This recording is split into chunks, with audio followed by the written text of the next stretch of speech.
오늘 우리 산성교회 성도님들에게는 단지 목사님의 빈자리가 느껴져서 조금 가슴이 시린 주일일 것 같은데 하나님께서 특별한 은혜로 한 분 한 분들 어루만져 주시기를 바랍니다. 새벽 5시에 일어나서 6시에 집 나서 7시 기차 타고 부산을 향해서 달려오는데 차창 밖으로 펼쳐지는 이 푸른 노을이 얼마나 아름다운지 온 가슴으로 그냥 느껴졌습니다. 그래서 그냥 좋았습니다. 이 5월 첫 주일 하나님께서 한 분 한 분들 속에 허락하시는 이 아름다운 선물들, 우리에게 주신 많은 은혜들이 가슴을 뿌듯하게 하고 그 하나님 때문에 행복하고 그 하나님 때문에 힘을 얻는 그런 주일이 되었으면 좋겠습니다. 구순의 나이가 넘으면서 금화 피천득 선생은 이 푸른 5월을 어제 말씀 준비하면서 찾아보았더니 이렇게 노래를 하더군요. 5월은 금방 찬물로 세수를 한 21살 청신한 얼굴이다. 하얀 손가락에 끼어있는 비치가락이다. 실록을 바라보면 내가 살아있다는 사실이 참으로 즐겁다. 내 나이를 세어서 무엇하리. 나는 푸른 5월 속에 있다. 여러분 별로 실감을 안 하시는데 이게 90세 넘은 어른이 한 이야기라고요. 이 5월을 살아가면서는 나이를 세워서 무엇하리. 나는 푸른 5월 속에 있다. 팔순이 넘으면서 박두진 시인도 비슷한 이야기를 하고 있더군요. 볕 포근히 쓰이고 푸른 나무잎이 하늘대고 하늘대는 잎 사이 여기저기 붉게 피는 꽃무더기 5월은 제재되는 적은 새의 때와 더불어 푸른 호숫가로 어울리는데 당신은 5월 이 부드러운 바람에도 안 설렙니까? 여러분 지금 팔순의 시인이 여러분들에게 묻고 계세요. 당신은 5월 이 부드러운 바람에도 안 설렙니까? 빨리 대답하세요. 네, 설렙니다. 하나님의 은혜가 있어서 하나님의 사람들은 늘 그 은혜 앞에서 설레이기 마련이지요. 그 설렘을 가지고 오늘 말씀 속으로 한번 들어가도록 하겠습니다. 여행 중이다 한 유대인이 이쪽 절벽과 이쪽 절벽 심산유곡에서 이 출렁다리를 연결해놓은 다리를 건너가게 되었습니다. 다리가 보니까 몹시 허술해 보였습니다. 그런데 내려가서 뭐 저기까지 건너갈 방도가 없어서 아슬아슬하기는 했지만 위험해 보이기는 했지만 그 다리를 건너가고 있었습니다. 근데 마치 바람이 살 이렇게 불어오는데 다리가 좀 이렇게 흔들리는 겁니다. 기도가 절로 나왔습니다. 하나님, 만약 이 다리를 안전하게 건너가게 해주시면 이번 안식일에 제가 예배하러 나가서 돈 1000불을 하나님께 헌금으로 드리겠습니다. 그 기도가 효과가 있었는지 바로 바람이 잔잔해지는 겁니다. 그래서 다리를 좀 출렁대기는 했지만 다리를 거의 다 건너갔습니다. 이제 거의 끝부분에 왔습니다. 그런데 본전 생각이 나는 겁니다. 그래서 기도를 이렇게 바꾸어서 하나님께 올려드립니다. 하나님, 아무래도 아까 말씀드린 1000불은 너무 많은 것 같네요. 요즘 장사도 안 되고 어려운 거 하나님이 더 잘 아시잖아요. 절반으로 하든지 아니면 없었던 것으로 눈 감아 주시면 안 될까요? 그냥 하나님은 아무 말씀 없으시면 눈 감아 주시는 것으로 그렇게 알겠습니다. 그런데 바로 그 순간에 바람이 불어오더니 또 다리가 휘청거리면서 이렇게 흔들리는 겁니다. 그 순간 바로 소리를 쳤습니다. 하나님, 농담도 못합니까? 하나님을 섬기는 신앙인으로 산다라고 하는 것은 환경 따라 생각 따라 여건 따라서 이렇게 바꾸고 저렇게 바꾸고 내 기분대로 살아가는 것을 의미하지 않습니다. 신앙인으로 살아간다라고 하는 것은 변할 수 없는 어떤 원리, 프린시플을 따라서 살아간다는 그런 의미를 담고 있지요. 그래서 하나님의 백성들에게는 거기에 걸맞는 삶의 원리들이 주어집니다. 하나님의 은혜를 구원을 받아서 오랫동안 노예 생활하던 이집트 땅에서 빠져나올 때, 출애굽하던 때 하나님께서는 이스라엘 백성들에게 그런 원리를 전해주시죠. 구약 성경에 여기저기 여러 말씀들이 담겨 있습니다마는 특별히 하나님께서 직접 그것도 2번이나 손으로 쓰셔서 주신 말씀이 바로 십계명 말씀입니다. 너희들이 하나님의 백성이 되었다고 한다면 이런 삶의 원리를 따라서 살아야 된다라고 하는 그런 말씀이죠. 우리가 잘 알고 있는 대로 십계명은 1계명부터 4계명까지는 하나님과 인간 사이에 작용하는 원리를 담고 있습니다. 5계명부터 10계명까지는 사람과 사람 사이, 여기는 부모와 자녀의 관계도 있고 부부의 관계도 있지만은 사람과 사람 사이의 관계를 규명해 주는 바로 그런 원리를 제시하고 있습니다. 에베소서도 이런 구조를 따라서 하나님의 말씀을 전해주고 있지요. 우리가 잘 알고 있는 대로 우리가 어떻게 하나님의 백성이 되었는지, 우리가 어떤 자리에 서 있었는데 하나님께서 어떤 은혜를 베푸셔서 우리를 하나님의 자녀 삼으시고 그리스도인 삼으셨는지, 이런 말씀 전체를 알려주는 말씀이 에베소서 말씀이지요. 그런데 에베소서는 1장부터 3장까지는 이렇게 우리가 어떤 자리에 있었고 우리는 본질상 진노의 자녀였고 하나님의 저주의 대상이었는데 그런 우리에게 하나님께서 은혜를 베풀어 주셔서 하나님의 백성을 삼아 주셨다, 이런 내용을 담고 있는 말씀이 1장에서부터 3장의 말씀입니다. 4장에서부터 6장까지의 말씀은 그렇게 하나님의 백성이 되었다고 한다면 너희들 이런 원리를 따라서 살아야 된다, 그런 원리, 다양한 삶의 원리를 제시해주고 있는 것이 바로 4장에서 6장의 말씀입니다. 다시 말씀드리면 하나님의 은혜로 구원을 받아서 하나님의 백성이 되고 그리스도인이 된 사람들이라고 한다면 그분이 원하시는 삶의 원리를 따라서 살아야 한다는 말씀이죠. 특별히 오늘 말씀은 가정에서 어떻게 살아야 될지 삶의 원리, 믿음의 원리를 제시해 주시는 말씀입니다. 1절 말씀을 보게 되면 자녀들아 하는 혹격으로부터 시작되고 있습니다. 그렇게 자녀들을 부른 다음에 명령이 이어지죠. 자녀들아 내 부모를 주 안에서 순종하라. 이것은 그냥 명령입니다. 순종하라 명령을 주신 다음에 하나님께서 다시 한번 확인하십니다. 이것이 옳으니라. 이것이 옳으니라. 이것은 아주 중요한 말씀일 뿐만 아니라 보편적인 삶의 원리이고 특별히 그리스도인들에게는 절대적인 원리라는 사실을 강조하는 구조로 말씀을 주고 있습니다. 여기서 순종이라는 말과 그 다음 말씀에 이어지는 공경하라고 하는 말씀은 상호 연관성을 가지고 있습니다. 순종할 때 공경할 수 있고 공경할 때 순종이 가능해지는 이런 연관성을 가지고 말씀을 주고 계시지요. 세번역 성경으로 말씀을 읽어보면 이렇게 말씀이 기록됩니다. 자녀들아 너희 부모에게 순종하라. 이는 주께서 명하셨기 때문이다. 주를 위하여 주를 바라고 부모에게 순종하라. 이렇게 말씀을 주시면서 이 말씀이 약속 있는 첫 계명이랍니다. 여기서 약속이라고 하는 말씀은 너희들이 이 명령을 따라서 순종하게 되면 반드시 너희들에게 이러한 복이 임할 것이다, 약속을 주고 계신다는 뜻이지요. 이것은 하나님의 존재를 걸고 주시는 말씀입니다. 아이들에게 약속했습니다. 그런데 깜빡했습니다. 그런데 아이들이 아빠에게 따집니다. 아빠 약속했잖아요. 그러면 아빠들이 대부분 약속한 것에서는 꼼짝 못합니다.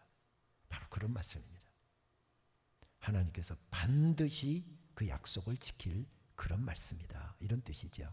성경에는 이런 구조를 통해서 들려주시는 말씀이 여러 군데 나타납니다.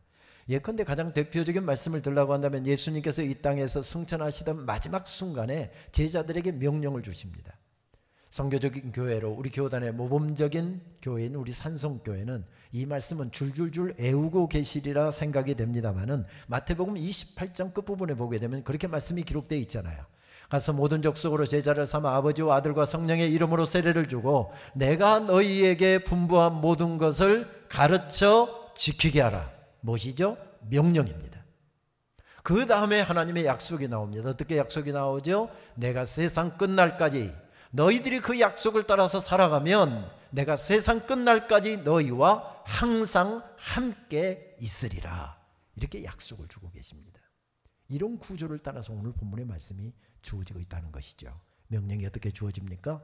다시 말씀을 읽습니다. 자녀들아, 너희 부모를 주 안에서 순종하라. 내 아버지와 어머니를 공경하라. 명령이죠. 약속이 어떻게 주어집니까? 내가 잘되고 땅에서 장수하리라. 그런데 이 말씀의 바로 원본과 같은 출애굽기 20장에 나타나는 똑같은 말씀, 십계명의 말씀을 보게 되면 더 구체적으로 약속을 우리들에게 들려줍니다. 출애굽기 20장 12절 말씀입니다. 너희 하나님 나 여호와가 내가 준 땅에서 내 생명이 길리라. 이렇게 명령과 약속의 구조로 주어지는 말씀이 오늘 본문의 말씀입니다. 그렇습니다. 하나님의 명예를 걸고 명령하셨다는 것입니다. 여기서 그러면 순종하라라고 하는 이 단어를 좀 생각해 볼 필요가 있을 것 같습니다. 헬라어 동사를 찾아보았더니 히파쿠오라고 하는 말을 사용하는데 아래, 곁에라고 하는 전치사인 휘포라고 하는 단어하고 듣다, 귀를 기울이다 뜻을 가진 아쿠오, 여기서 아쿠어스틱 이런 단어들이 나오는 거죠. 아쿠오라고 하는 단어가 합성돼서 이 말의 뜻은 아래에서 듣다. 아래에서 누가 듣습니까? 왕 앞에서 신하들이 아래에서 듣잖아요. 바로 이 단어는 히파쿠오라고 하는 단어는 아래에서 듣는다라고 하는 뜻만 아니라 주의 깊게 듣고 따른다, 이런 의미를 갖고 있는 단어입니다. 뿐만 아니라 공경하라라고 했을 때 이 헬라어도 역시 티마오라고 하는 단어를 사용하는데 이 말은 높이 평가하다, 가치를 두다, 존경하다라고 하는 뜻이 있는데 헬라어는 바로 히브리어의 뜻을 가지고 이런 부분들을 번역을 했잖아요. 공경하다라고 하는 말씀의 히브리어는 카바드라고 하는 단어를 사용하는데 이 말은 하나님의 말씀과 성정과 관련이 있는 말씀입니다. 그러니까 구약의 카바드라고 하는 단어와 연결해서 공경하다라고 하는 이 단어를 다시 설명하면 이런 뜻입니다. 부모를 공경하고 귀하게 여기라는 명령은 내 마음에 아예 성전을 삼아라, 이런 뜻입니다. 성전을 삼아라, 이런 뜻입니다. 그런 명령과 약속이 주어지면서 한 단어가 연결되고 있습니다. 우리말은 번역하면서 그냥 함께 포함시키는 구조로 되어 있지만 이 말을 조금 더 정확하게 번역한다고 한다면 이 가르라고 하는 추가된 단어는 왜냐하면, 이렇게 번역하면서 정확한 번역이 될 수 있죠.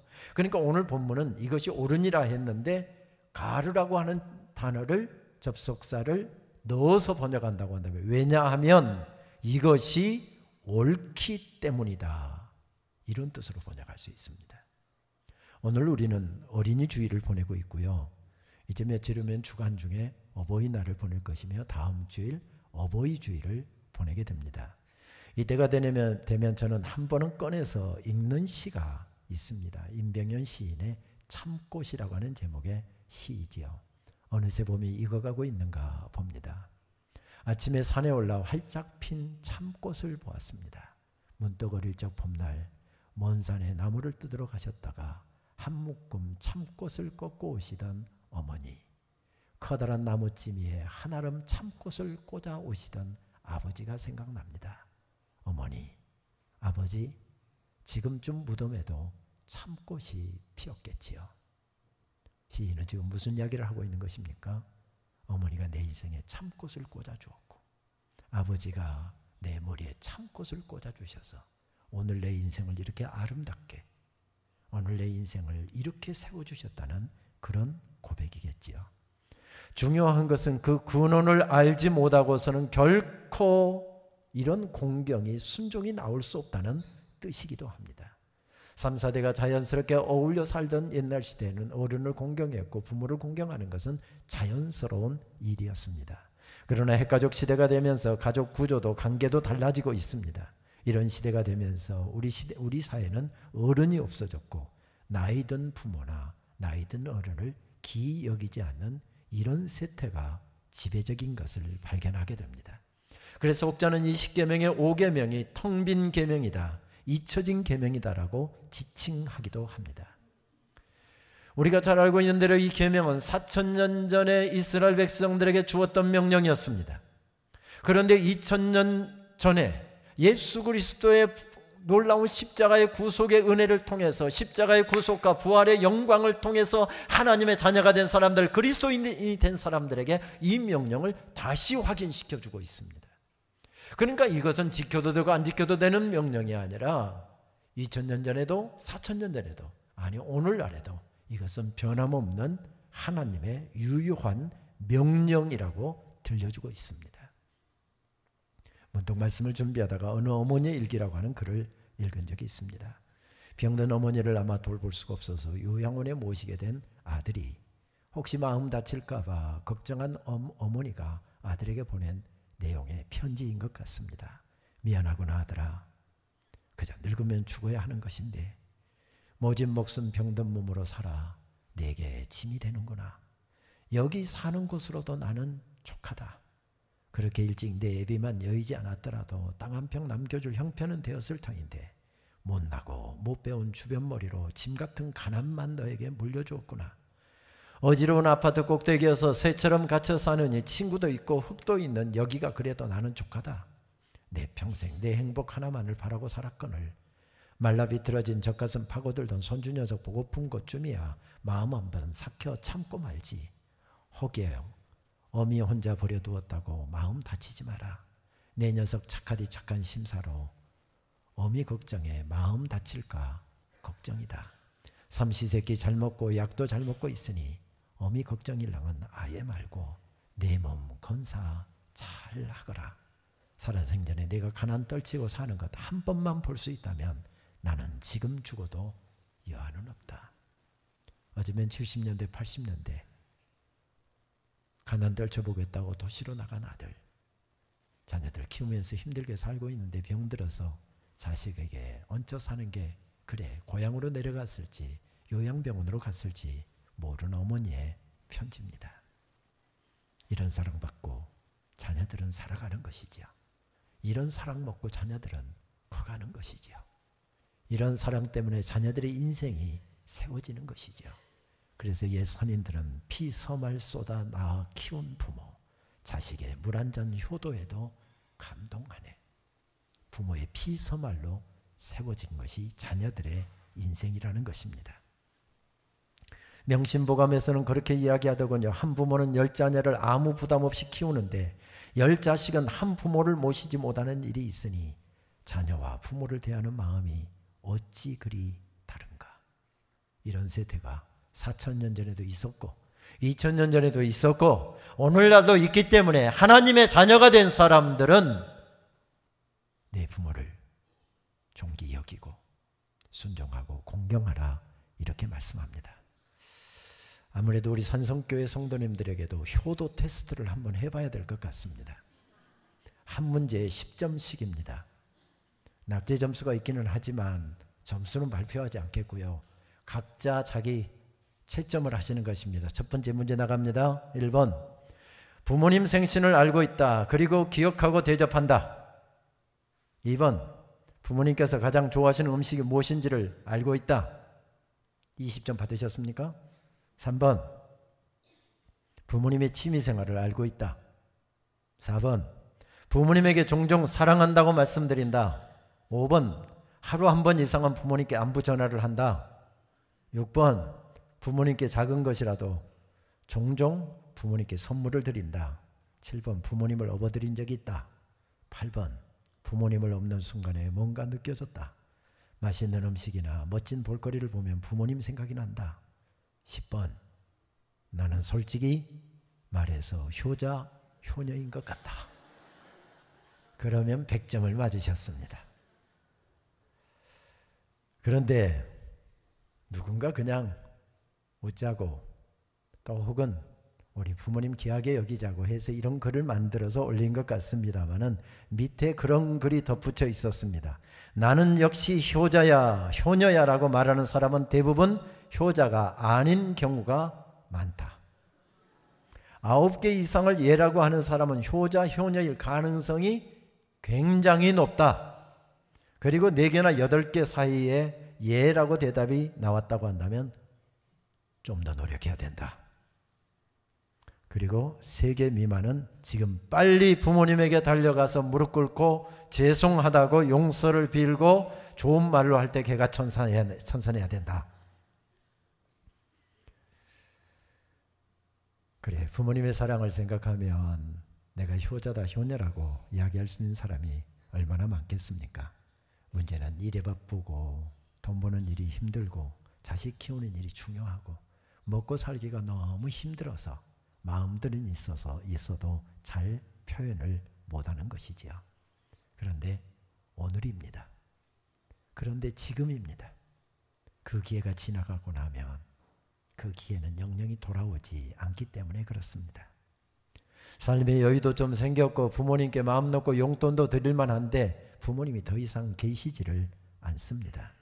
고향에 찾아가면 버선바람으로 뛰어나오면서 그렇게 반겨하시던 부모님, 이제는 산소에 찾아가도 아른 채도 하시지 않습니다. 그래서 지금이라고 말씀합니다. 오늘이라고 말씀합니다. 저도 어버이날이 다가오면 가슴이 늘 서늘해지는 이유가 있습니다. 외국에 나가서 공부한다고 긴 기다림 속에서 저희 어머니 살게 하시다가 결국 그렇게 떠나보냈기 때문입니다. 어머니 쓰러지셨다는 이야기를 듣고 여름 성수기여서 비행기표를 못 구해 며칠을 지체하다가 가까스로 비행기표 구해서 한국에를 나왔습니다. 그런데 어머니는 저를 그렇게 기다리셨다는데 미소 짓고 계시는 영정으로 저를 맞고 계셨습니다. 그래서 고등학교 국어교사인 최상호 시인은 그의 시에서 그렇게 노래하는데 이 시가 늘 가슴에 서려 있습니다. 하얀 꽃 석주꽃 가슴에 피웁니다. 몸 약한 우리 막내, 어머니 이야기죠. 몸 약한 우리 막내, 그저 다만 면석이나 되었으면, 하늘님 도우셔서 학교 선생님 되었으면, 타성반이 눈총 속에 입술만 늘 애답더니 유언보다 더 사무치는 그 선생님 되어 아픈 오늘 보냅니다. 어버이날에 한 번씩 꺼내서 이 시를 읽다가 울지 않으려고 애쓰다가 결국 눈물 짓는 이유가 저희 어머니도 제가 선생이 되기를 원하셨기 때문에 그렇습니다. 제 적성도 교사하는 것이 좋을 것 같아서 고등학교 때 제 목표는 사범대학 가는 것이었습니다. 물론 그때 공과대학이 유행이었기 때문에 저희 부친은 한사코 제 마음을 바꿔서 공대를 가라고 권유하고 있었는데 문제는 사단이 난 게 중학교 2학년 때 제가 기도하다가 은혜를 받고 말씀 읽다가 은혜를 받고 목사가 되기로 작정을 하면서 생겼습니다. 저를 언제나 믿어주시던 저희 어머니는 서운한 마음은 내색하지 않았지만 어려운 목회자길, 가난한 목회자길 왜 가려고 하는지 늘 마음속에 안타까움으로 담고 사셨습니다. 저희 부친은 제가 안수를 받고 서울 강남에서 담임 목회를 처음 시작했을 때 제가 담임 목회하는 교회를 한 번도 안 와보시고 결국 세상을 떠나셨습니다. 왜냐하면 저에 대한 불만이 있었기 때문에 그렇습니다. 자식에 대한 기대가 있었는데 결국 목사질하는 놈. 그래서 저희 부모에게는 저는 항상 못마땅한 아들이었습니다. 저는 목회를 하다가 늦은 나이에 하나님께서 길 열어주셔서 유학을 하고 왔고 그리고 또 저는 목회가 좋아서 목사가 되기로 했었는데 뜻하지 않게 신학교에서 가르치는 교수가 되었습니다. 그런데 이 시를 읽다 보면 저희 어머니가 학교 선생이라도 되면 밥 굶지 않고 살겠다. 그래서 가난 물려주기 싫어서 우리 아들 선생 되게 해달라고 기도를 그렇게 했는데 어머니의 기도대로 선생은 안 되었지만 나중에 목사가 되어서 또 선생을 할 수 있도록 길을 열어주신 것 보면서 어머니의 기도는 위대하구나. 그렇습니다. 그래서 시인의 그 아픈 오늘 보냅니다 라고 하는 그 마음이 제게도 있습니다. 문제는 세상 떠나신 부모님 이야기하고 부모님 내게 주신 사랑 이야기하고 끝날 것이 아니라 그 다음 말씀으로 이어지고 있다는 것입니다. 부모들아, 아비들아 하는 말씀 때문에 그렇습니다. 자녀들의 삶이 어떻게 세워지는 것입니까? 바로 오늘 내가 서 있고, 내가 달려가고 있고, 내가 추구하고 있고, 내가 자녀들에게 물려주고 있고, 내가 가슴에 끌어안고 있는 바로 그 사랑의 모든 행위를 통해서 오늘 자녀들이 세워지고 있다고 하는 사실을 성경은 말씀해주고 있습니다. 몇 년 전 장신대 신대원 3학년 학생들을 대상으로 해서 진행되는 강의인 프리칭 프랙티쿰이라고 하는 설교 실제라고 하는 과목을 진행하던 때가 생각이 납니다. 본문 하나 딱 주고 담임 목사님들이 하시는 것처럼 그 설교 일주일 동안 준비를 해서 학생과 교수 앞에서 시연을 하고 평가를 받는 과목입니다. 굉장히 엄격하게 진행되기 때문에 학생들이 다 긴장하는 과목이죠. 어느 학생이 와서 제게 물었습니다. 교수님, 어떻게 하면 이 과목에서 점수를 잘 받을 수 있습니까? 그래서 제가 바로 망설이지 않고 대답했습니다. 교수를 울리면 무조건 A+다. 그런데 그 학기에 120여 명 평가를 하는데 학생들이 저를 울리지를 못합니다. 왜? 교수가 강팍해서요. 그런데 한 학생이 저를 드디어 울렸습니다. 그 학생은 A+를 받았고 지금 미국에서 설교학을 공부하고 있는 학생입니다. 그 학생은 자기 할머니 이야기를 설교에 담더군요. 근데 그 이야기를 들으면서 나도 모르게 주르르 눈물이 흐르는 겁니다. 그 학생이 설교하는 시간 동안 계속 눈물 훔치면서 뒤에서 평가서 작성하고 있었습니다. 그 학생의 할머니는 연세가 들어가시면서 치매가 왔다고 하더군요. 치매가 점점 심해지면서 할아버지 얼굴도 잊어버렸고 자녀들의 얼굴도 잊어버렸고 사랑하는 사람들의 얼굴도 다 잊어버렸고 평생 교회를 다니시고 교회 권사님이셨지만 교회 가는 길도 잊어버렸고 교회 가는 날도 잊어버렸고 평생 사셨던 동네 그 길을 하나씩 잊어가기 시작했습니다. 80이 넘은 할아버지가 할머니를 돌볼 수가 없어서 도시에 나가 있는 자녀들이 조를 짜서 한 주씩 휴가를 얻어서 어머니를 돌보게 되었답니다. 도시에서 목회하고 있는 그 학생의 아버지 순서가 되어서 한 주간 동안 어머니를 모시게 되었답니다. 치매에 걸리는 어머니를 잊어버리지 않으려고 항상 어머니와 같이 생활을 했습니다. 어머니가 낮잠을 주무시고 계셔서 그 학생의 아버지는 옆에서 말씀 읽고 주일 설교 준비를 하고 있었답니다. 그런데 어머니가 낮잠에서 일어나시더니 시계를 딱 보는데 4시 이게 딱 되니까 불이 나게 일어나더니 옷 챙겨 입고 막 그대로 뛰어나가시더랍니다. 치매 걸린 어머니 잊어버리면 큰일 나잖아요. 어머니 어디 가세요? 잡았더니 누구세요? 이러더랍니다. 어머니 어떻게 만류할 방도가 없어서 어머니를 따라서 그냥 갔답니다. 그랬더니 교회 가는 날도 잊어버렸고 교회 가는 길도 잊어버렸고 평생 논밭에 나가면서 일구었는데 논밭에 나가는 길도 다 잊어버렸는데 어머니가 달려가는데 보니까 교회당으로 달려가시더랍니다.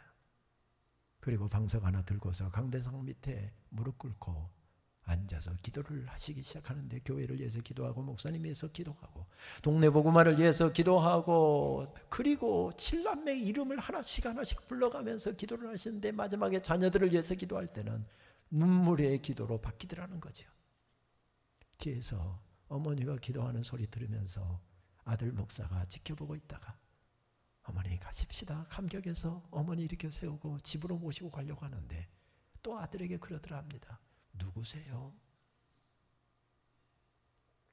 19에 시집 와서 시부모 모시고 8남매 시동생들 건사하고 그러다 보니 가난하고 배고프고 자기 자식들이 7을 낳아서 키우는데 끼니가 걱정되던 그 힘들고 어렵고 가슴 시리던 날에 하나님 앞에 새벽마다 나가서 기도하지 아니하고서는 도무지 그 삶을 헤쳐나갈 수가 없어서 새벽마다 가서 엎드려 그 힘으로 이날까지 달려오신 분이었습니다. 다 잊어버렸습니다. 다 잊어버렸습니다. 그런데 새벽마다 하나님의 자리로 나아가던 그 기도 시간을 잊어버리지 못해서 새벽 4시에 기도하러 가셨는데 오후 4시인지 오전 오후 4시인지를 모르고 구분도 못하고 그대로 뛰어가시던 그 어머니. 기도의 자리에서는 평생 눈물로 기도했던 자녀들의 이름을 정확히 다 기억해내시던 어머니. 그 어머니가 있어서 그 7남매는 목사로 장로로 권사로 다 잘 세워졌습니다. 다 잊어버렸어도 기도하는 자리를 잊어버릴 수 없었던 그 학생의 할머니의 이야기를 들으며 저는 그냥 울었습니다. 그 학생은 자기 할머니 성함을 밝히지 않았습니다. 그러나 저는 그분의 성함을 정확하게 기억하고 있습니다. 박광예 권사님. 저희 고향교회, 저희 어머니의 평생 기도 친구이셨습니다. 6개 마을 중앙에 위치한 고향교회, 지금으로부터 116년 전에 지나가던 선교사에 의해서 복음을 받고 세워진 교회였습니다. 그런데 바닷가에 위치한 저희 마을만큼은 우상이 성하고 푸닥거리가 심하고 하다 보니까 다른 동네는 남자들 다 신앙생활하고 장로님들, 집사님들, 남자분들 다 거의 다 신앙생활 나와서 하는데 저희 동네는 아이들, 어린아이들 몇 명, 그리고 아녀자들 몇 명 외에는 신앙생활을 하지 않습니다. 저희 어머니와 그 권사님 새벽마다 하나님 앞에 나가서 하나님, 우리 마을에도 장로님 나오게 해주십시오. 하나님, 우리 마을에서도 남자 집사님들 나오게 해주십시오. 새벽마다 마을의 복음화를 위해서 기도했는데 그 마을에서 장로님이 나오지 않았습니다. 먼저 장로님 나오기 전에 신학생이 한 명 나왔지요. 전에 그 교회에 장신대 학장을 지내는 맹용길 박사라고 하는 분이 신학교를 가고 한 적은 있지만 정말 수십 년 만에 그 교회에서 처음으로 신학생이 나왔습니다. 그 학생이 장신대에 입학을 해서 한 학기 공부하고 왔는데 그 박광예 권사님은 그 학생을 부둥켜 안고 벌쩍벌쩍 뛰면서 우리 목사님, 우리 목사님. 무슨 신학 한 학기 공부했는데 무슨 목사입니까? 목사 아닙니다. 그런데 부둥켜 안고 벌쩍벌쩍 뛰면서 우리 목사님, 우리 목사님 기뻐하시는 이유는 하나님 기도의 응답의 열매로 주셨기 때문이었던 것이죠. 그 학생은 목사가 되어서 지금 설교하고 있습니다. 이런 부모가 있는 곳에서는 교회가 세워지죠. 2년 전에 고향교회 두 번째 집회 인도하러 갔더니 이제는 그 교회의 중추적인 역할, 교회 장로님들 대부분이 다 그 마을 출신들이고 교회의 중추적인 역할을 하는 교회로 바뀌었더군요. 그렇습니다. 이런 기도의 어머니가 있는 곳에서, 기도의 아버지가 있는 곳에서 마을도 세워지고 가정도 세워지고 자녀들도 세워지고 주의 교회도 세워지는 법이지요. 그래서 성경은 이렇게 말씀합니다. 내가 서 있을 때 하나님의 사랑의 역사는 계속된다고요. 누군가의 사랑으로 오늘 우리가 여기 서 있습니다. 사랑을 깊이 생각하는 주일에 순종하고 싶고 공경하고 싶고 효도하고 싶은데 이 땅에 계시지 않아서 눈물 짓는 사람들에게 하나님께서는 말씀하십니다. 아비들아, 어미들아, 내가 받은 사랑을 내 자녀들에게 주어라. 사르게 분어머니는 세상을 떠나면서 이런 글을 남겼더군요. 이것도 어머니의 사랑이지요. 내가 죽었을 때 내가 가진 것들을 내 아이에게 주어라. 울어야 하거든 내 곁에 걷고 있는 형제를 위해서 울라. 너의 두 팔을 들어 누구든지 껴안고 내게 주고 싶은 것들을 그들에게 주어라. 난 너에게 무엇인가 남기고 싶다. 말이나 소리보다 더 값진 어떤 것을 내가 알았던 그리고 내가 사랑했던 사람들 속에서 나를 찾아라. 나로 하여금 너의 눈, 너의 마음, 너의 친절한 행동 속에서 살게 하라. 너의 손으로 다른 손들을 잡고 자유로울 필요가 있는 아이들에게 자유를 줄 때, 사랑이 필요한 아이들에게 진정한 사랑을 줄 때 너는 나를 가장 사랑할 수 있다. 사랑은 죽지 않지. 사랑은 결코 없어지지 않지. 사람들도 그렇고, 따라서 내가 너에게 남기는 것은 오직 사랑뿐. 내 사랑을 모두에게 주어라. 사랑은 결코 죽지 않지. 사랑은 결코 없어지지 않지. 그래서 성경은 말씀을 이렇게 이어갑니다. 아비들아, 내 자녀를 노엽게 하지 말고 오직 주의 교양과 훈계로 양육하라.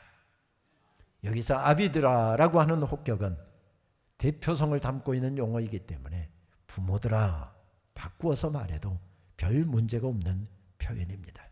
부모된 사람들에게 자녀를 주의 교훈과 훈계로 신앙으로 양육할 책임이 주어졌다는 것입니다.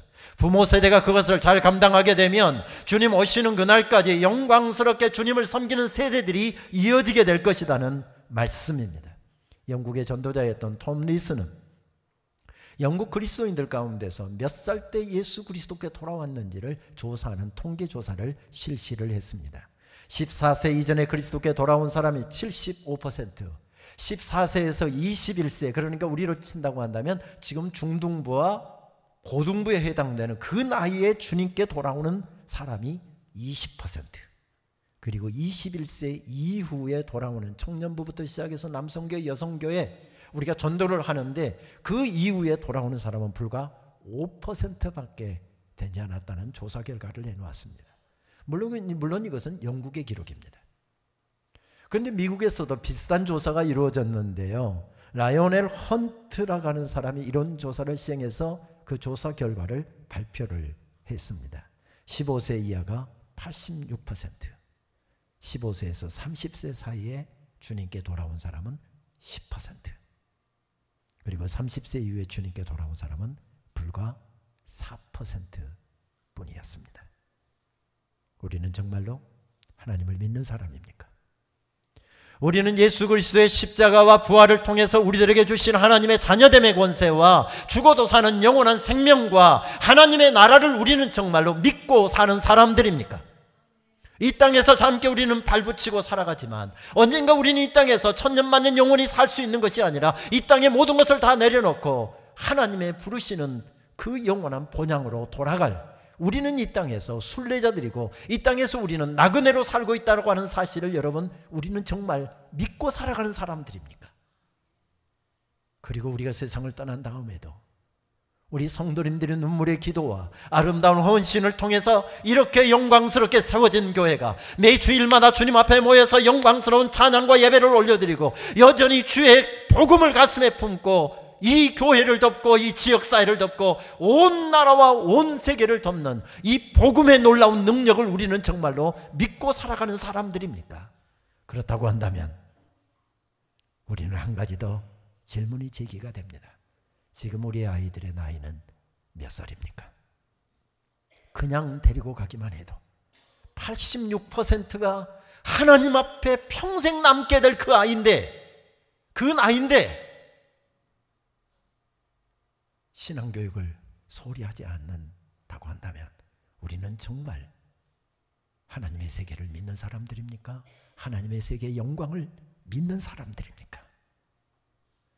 학원 한번 빠지면 큰일 나고 시험 성적 조금 떨어지면 세상이 다 끝나는 것 같고, 그런데 아이의 믿음이 식어집니다.